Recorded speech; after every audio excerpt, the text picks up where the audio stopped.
এখন ঘড়ির কাঁটা বলছে 6:12। এখন যাচ্ছি মেয়েকে স্কুলে নিয়ে দেখি। এখন মেয়েকে স্কুলে দিয়ে আসি।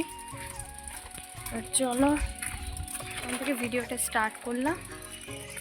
চলো এই সবে দিয়ে আসলো। কাকির কি রান্না হয়ে গেছে? চলো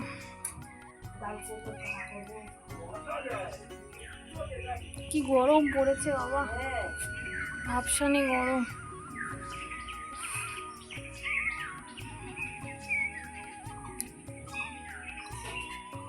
মর্নিং আমার প্রিয় পরিবার, রিনা বিশ্বাস ব্লগের নতুন একটা ভিডিওতে তোমাদেরকে জানাই অনেক অনেক স্বাগত আর অনেক অনেক ভালোবাসা।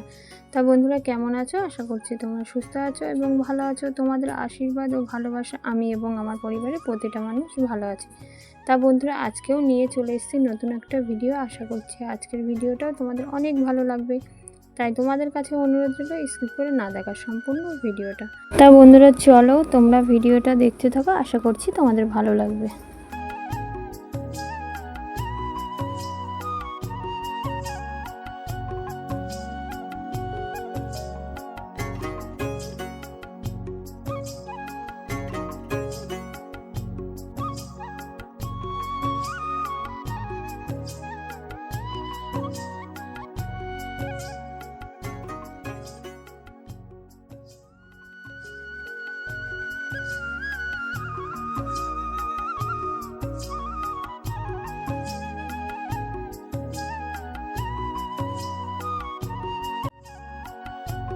কিন্তু সকালে উঠে মেয়েকে স্কুলেতে দিয়ে আসলাম, তোমরা তো দেখতেই পেলে। আর এখন হচ্ছে বাসি কাজ করে নিচ্ছি, কারণ বাসি কাজ না সারলে তো ঘরের কোনো কাজই হবে না, রান্না বান্না আছে এরপরে। তা ওর জন্য সকালে মেয়েকে দিয়ে এসে বাসি বিছানা তুলে এখন ঘরটা ঝাড় দিয়ে নিচ্ছি। আর বাসনটা না আগেই মেজে নিয়েছিলাম, সেটা তোমাদেরকে দেখানো হয়নি, কারণ ঘরে বাসন থাকলে না খুবই অসুবিধা হয়। ওই জন্য আগে বাসনটা মেজে নিয়েছিলাম, নিয়ে বিছানা যেহেতু তোমাদের দাদা কাজে গেছে আজকে বাড়িতে নেই, তা ওর জন্যে আরও বিছানাটা তোলা হয়নি, কারণ ও মাঝে মাঝে বাড়ি থাকলে ওই তুলে ফেলে। তা যাই হোক কাজটাও তো আগে, তাই না? ও থাকলে বিছানাটা তোলা হয়ে যায়।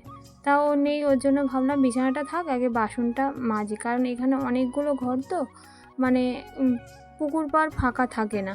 আর সকালে বাসি বাসন না মাজলে না আমি কোনো কাজই হয় না। ওর জন্য ভাবলাম যে আগে বাসি বাসনটা মেজে এসে, যেহেতু ঘরের কাজটা দেখো পরেও কিন্তু করা যায়, ওর জন্য আগে বাসি বাসনটা মেজে নিয়েছিলাম।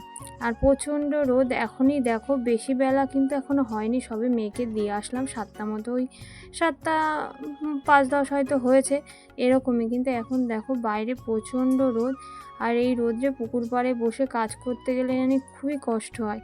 আর অনেকেই ধরো ওখানে পুকুর পাড়ে কাজ করে, কারণ সবারই তো এটা তো আর নিজস্ব কারোর না, সবারই। তা ওর জন্য সবাই আর কি কাজ করে, একজন ধরো ফাঁকা হলে আর একজন গিয়ে আর কি কাজ করে। ওর জন্য ভাবলাম সবাই তো ব্যস্ত, সকালে অনেকটাই আর কি সবাই ব্যস্ত থাকে সকালে বাসি কাজ ছাড়ার জন্য। আর এইখানে তোমাদের তো দেখানো হয়নি, আমি একদিন বলেছিলাম দেখাবো, তবে সুযোগ যদি পাই তবে দেখাবো। এখানে অনেকগুলো ঘর, ভাড়া ঘর, এখানে যতগুলো ঘর দেখছো সবগুলোই ভাড়া ঘর। তা ওর জন্য ভাড়া ঘরে প্রত্যেকটা মানুষরাই আর কি এই পুকুরেই বাসন ধোয়া, কাচা ধোয়া সব কিছু এই পুকুরেই করে। তা অতগুলো মানুষ যদি একটা ঘাটে আসে তাহলে তাহলে কাজ করতে তো অসুবিধা হবে, কারণ একটা ঘাটে তো সবাই একসাথে তো আর কাজ করা যায় না। যার কারণে আগে উঠে মেয়েকে দিয়ে এসে আগে বাসি বাসনটা মেজে নিই। ওর জন্য আগে সকালে উঠে মেয়েকে দিয়ে এসেই কিন্তু আগে বাসি বাসনটা মেজে নিয়েছিলাম। আর এখন তোমাদের দেখাবো, এখন 8টা বাজে 10 মিনিট বাকি এখন, কারণ মেয়ের স্কুলের মিটিং আছে আজকে 8:30 দিয়ে। তা এখন আস্তে আস্তে যাই। তা চলো তোমরা ভিডিওটা দেখতে থাকো, আশা করি ভালো লাগবে। তা চলো, স্কুল থেকে নিয়ে এসেছি, অনেকক্ষণ হয়ে গেছে, এসে ওকে খাওয়ালাম, নিজেও খেয়েছি। একটুখানি ভাত ছিল, এখনও রান্না দুপুরে রান্না কিচ্ছু হয়নি, দুপুরে রান্না করব। দুপুরে এখন কি রান্না করব এখনও ঠিক করিনি। যাই হোক তোমাদের দাদা বাড়িতে নেই, আর বাজারঘাটও সেভাবে নেই। তা একবার ভাবছিলাম সয়াবিন করব, তা মেয়ে বললো আলু ভেজে দাও, তা ও আবার একটু আলু ভাজাটা পছন্দ করে, সয়াবিনটাও ভালো খায়। তা যেহেতু দুপুরের মতো রাত্রে আবার অন্য কিছু করব, ওর জন্য এখন দেখি আর বাইরে। তা চলো মেয়েকে ভাবছি স্নানটা একবারে করিয়ে দেবো। আর এখন কটা বাজে জানো তো? পুরো 12টা 25। এখন ঘড়িতে বাজে 12টা 25। তা এখন ভাবছি মেয়েকে বললাম চল একবারে স্নানটা করিয়ে দিই। তা চলো তোমরা ভিডিওটা দেখতে থাকো, আশা করি ভালো লাগবে। চলো, মেয়েকে স্নান টান করিয়ে তারপর রান্না করে নিয়েছিলাম। ভেবেছিলাম আলু ভাজবো, কিন্তু আলু আর ভাজিনি, কারণ আলু ভাজা দিয়ে মানে শুকনো শুকনো খেতে খুবই অসুবিধা হয় ওরও। তাই ভাবলাম তাহলে আলুর দম আর কি করে নিই। তা ওর জন্যে আলুর ঝোল করে ফেলেছিলাম, মানে আলুর দম করেছি কোনো রকম, মানে মশলা কোনো রকম একটু দিয়ে করেছি। তা এটা আর কি দুপুরে খাওয়া হবে। আর রাত্রে দেখি কি করি, রাত্রেটা এখনও ঠিক করিনি। তা যাই হোক বন্ধুরা, তাদেরকে অসংখ্য অসংখ্য ধন্যবাদ যে তোমাদের মূল্যবান সময় আমার ভিডিওতে দেওয়ার জন্য। তা চলো রান্নাটা হয়ে গেলে খাওয়া দাওয়া করে নেব। তা যাই হোক বন্ধুরা, এখন সন্ধে হয়ে গেছে, মেয়েকে পড়তে দিয়ে এসেছি। তা যাই হোক বন্ধুরা, আজকের ভিডিওটা বেশি বড় করব না, আজকের ভিডিওটা এ অবধি। যদি ভিডিওটা ভালো লাগে লাইক কমেন্ট শেয়ার অবশ্যই।